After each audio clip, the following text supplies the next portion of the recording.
Okay, guys, so if you were on the conferences earlier with me, then you would know that we went over a couple of these things already. So this is just part of this is going to be a review for you. But if you were not on the conferences with me, then I would really tune in and listen and make sure you are paying attention so that you can get ready for your test tomorrow. Wednesday, September 15th. So if I were you, while I'm going over this, I know your study guide is on the computer, but if I were you, I would get out a blank sheet of notebook paper. And as I'm writing down the problems, you should be writing down the problems, because this is also what you're going to do for your test tomorrow. When you look on your computer and you see your problem, the first thing you're going to do is rewrite your question on a piece of paper, and you're going to do all of your work on a sheet of notebook paper. So once you have done all of your work, you finished your test tomorrow you finished your test, then you're going to have somebody take a picture of it, of your work and on your sheet of notebook paper. And then they're going to send me that picture in an email with your name on it, so that I can grade not only your work, but also your test. If you do not turn in answers or work, I'm going to assume you cheated and used a calculator, which surely we wouldn't do, because again, that's cheating and will get you a 0. So again, I need all of the work that goes with your test. And if I don't get it, then that will be minus points, if not a 0. So let's look at number 1. It says 132 5/10 plus 24 15/100 equals. Well, we can't do any work like this at all. So what we can do is we can rewrite this problem and stack the numbers on top of each other and line up our decimals. So I'm going to go ahead and write my decimals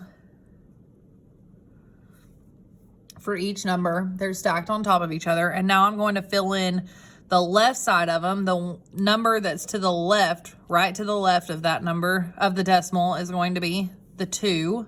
And on the right of it is a 5. And then I just need to fill in the rest of the number. So next to the 2 is a 3. Next to the 3 is 1. And then on our next number, to the left of the decimal is a 4. To the right of the decimal is a 1. Well, now I just need to fill in the rest. So next to the 4 is 2. And next to the 1 is 5. And we are adding.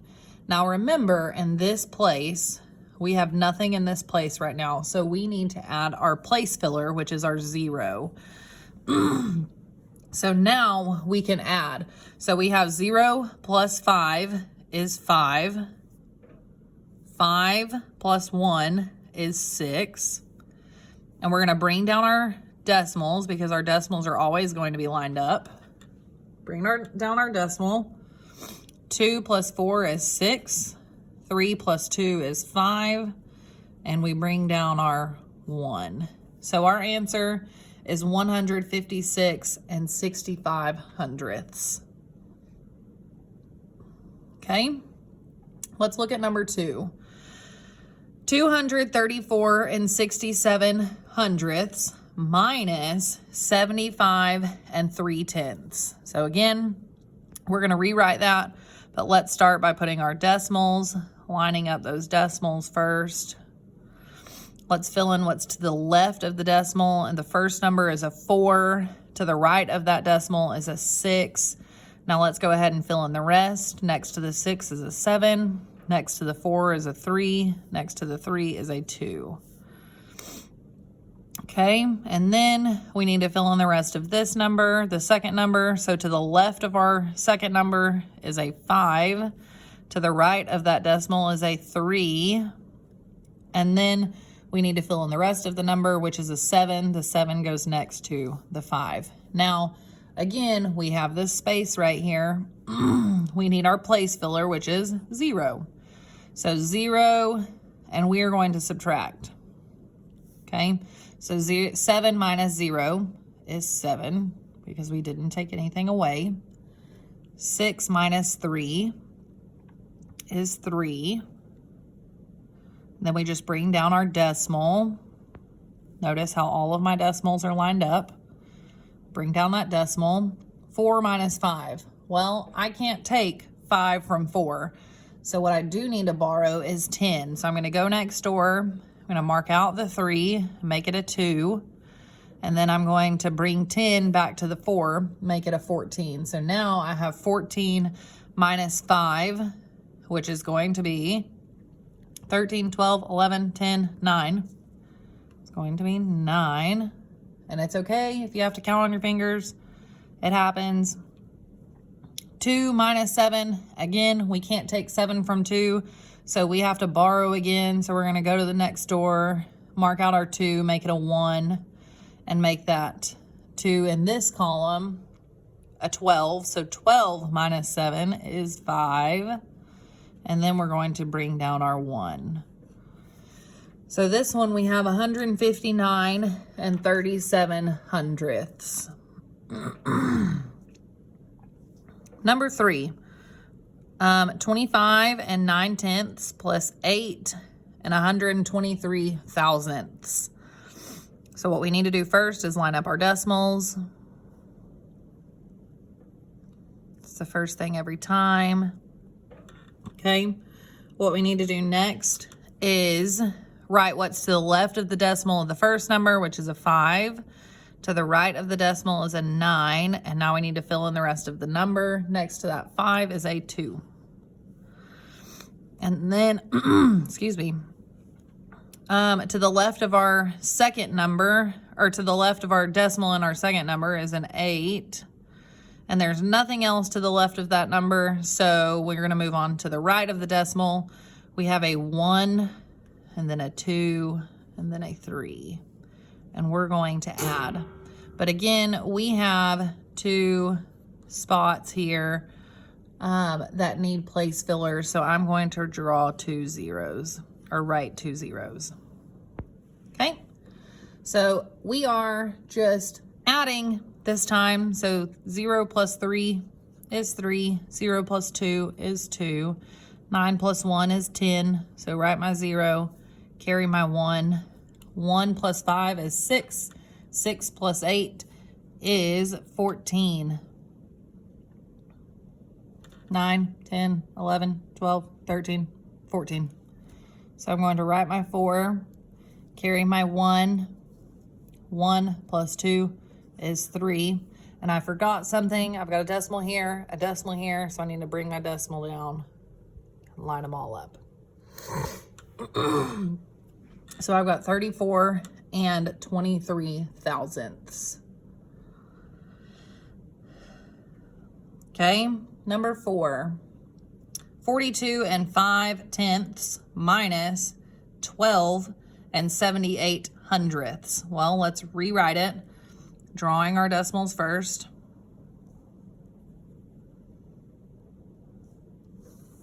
Once we've got our decimals drawn, we can then write in the first number what's to the left of the decimal, which is 2, and then to the left of that is 4. What's to the right of that decimal is a 5. We're done with the first number. Now let's write the second number. To the left of the decimal is another 2. To the left of that is a 1. To the right of the decimal is a 7. And to the right of that 7 is an 8. Now we have this empty spot right here. So I'm going to draw 0 for our place filler, and we are subtracting. Now I cannot take 8 from 0, so I need to borrow. So I'm going to come to the 5, and I'm going to take 1, which turns it to a 4. Come back to my 0 and add my 1 back, which is making it 10. So 10 minus 8 is 2. 4 minus 7, I can't do that. What I can do, though, is go to the 2 that's next door and take 1. So make my 2 a 1.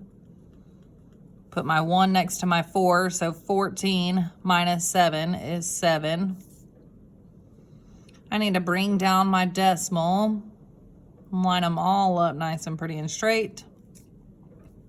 1 minus 2, I cannot do that, so I need to borrow one more time. Make that 4, a 3, make that 1, and 11. 11 minus 2 is 9, and 3 minus 1 is 2. So your answer should be 29 and 72 hundredths. Because the 2 is in the hundredths place. Okay. And number 5, it says 89 plus, I'm sorry, I haven't even read my problem yet. I don't even know what I'm writing. Well, 89 plus 21.7. Well, I'm going to go ahead and write my decimals because I know there's decimals somewhere, even though 89 doesn't show it right now. There is decimals somewhere. And I'm going to start with my second number this time and write what's to the left of the decimal. I'm writing what I already know. 1 is to the left of it. 2 is to the left of that. Whoa, excuse me. And to the right of that decimal in that second number is a 7. Okay. Now, we're finished with that second number, but we do have 89. Well, we know that 89 is a whole number. So we know that 89 is going to be to the left of the decimal because it's a whole number. Now, because it doesn't have anything after the 89, there's no decimal or anything, we know that if 89 is to the left of our decimal, then 9 is going to be right next to the decimal. And the 8 is going to be right next to it.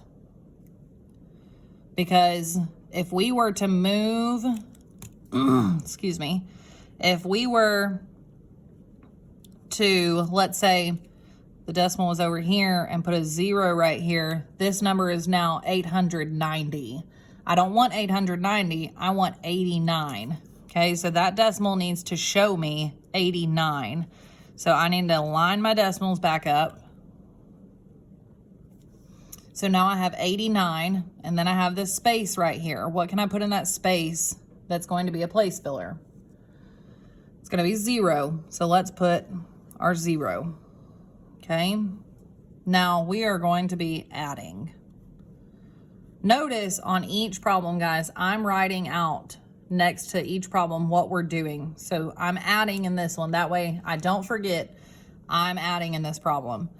So 0 plus 7 is 7. I need to bring down both of my decimals. 9 plus 1 is 10. So I'm going to write my 0, carry my 1.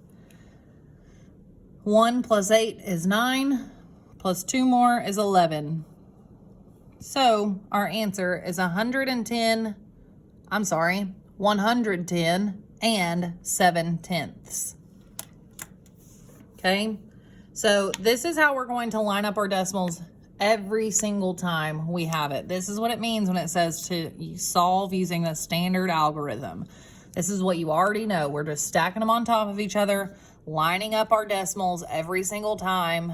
And once we have our decimals lined up, we're just filling in where our numbers are going. Okay, so let's look down at number 6. It says John ran from Troy to Dothan on Tuesday. That's a long run. It says the trip is about 54.15 miles. On Thursday, he ran from Troy to Enterprise, which is 35 7/10 miles. Which trip was longer? How much longer? Well, what I want to go ahead and do is write down what I already know. So I know that from Troy to Dothan equals 54.15 miles. Okay. And then I know that from Troy to Enterprise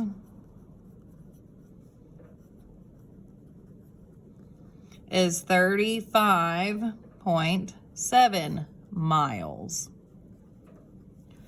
Well, it wants to know, the first question is asking, which trip was longer? Well, we know the trip was longer because it should have more miles. So if we're looking at our two options here, we want to know which one was longer. So which one is the bigger number? Well, that would be the trip to Troy, from Troy to Dothan. So the trip from Troy to Dothan was our longer trip. So that answers question number 1. Now it wants to know how much longer was that trip from Dothan, trip to Dothan, than that trip to Enterprise. So to do this, we need to subtract. So I know that we need to subtract because it wants to know how much longer this one was than this one. Okay, so I'm going to stack my numbers on top of each other like I always do, but first I'm going to put my line up my decimals.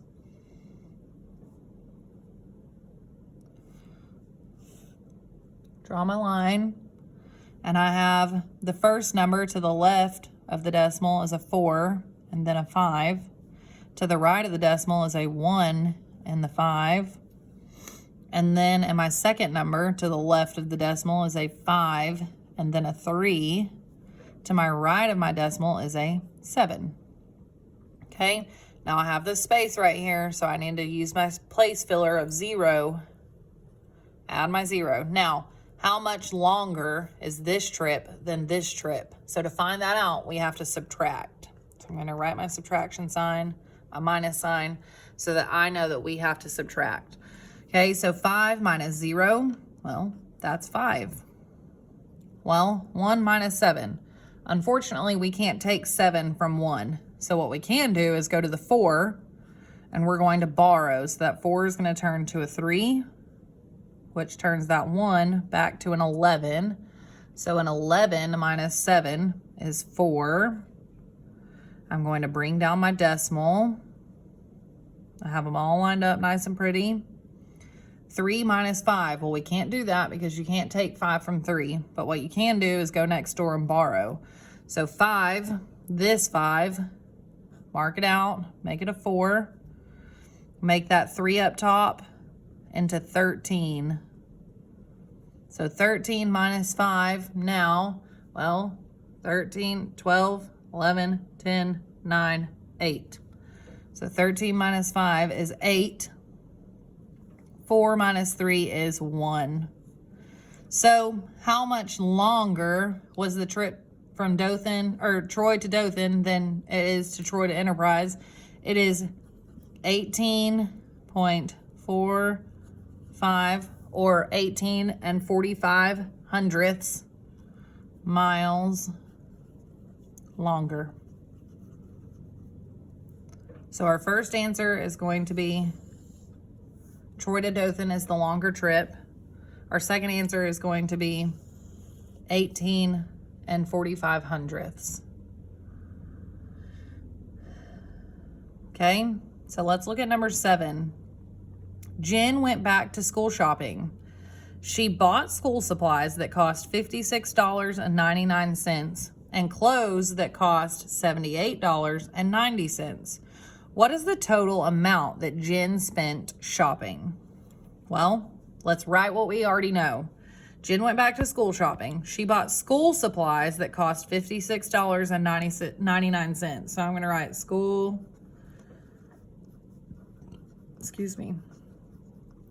supplies equals $56.99. And clothes that cost $78.90. It says, what is the total amount that Jen spent shopping? Well, if we want to find the total, that means we want to add them both together. We want to find the sum of them. But first, we need to line our decimals up because right now I've got a decimal lined up with a 9. So out here, I'm going to go ahead and line my decimals up. Notice how I'm using all the space on my page to do my work. That's the same thing you're doing. Okay. So the first number, let's fill it in. To the left of the decimal is a 6 and then a 5.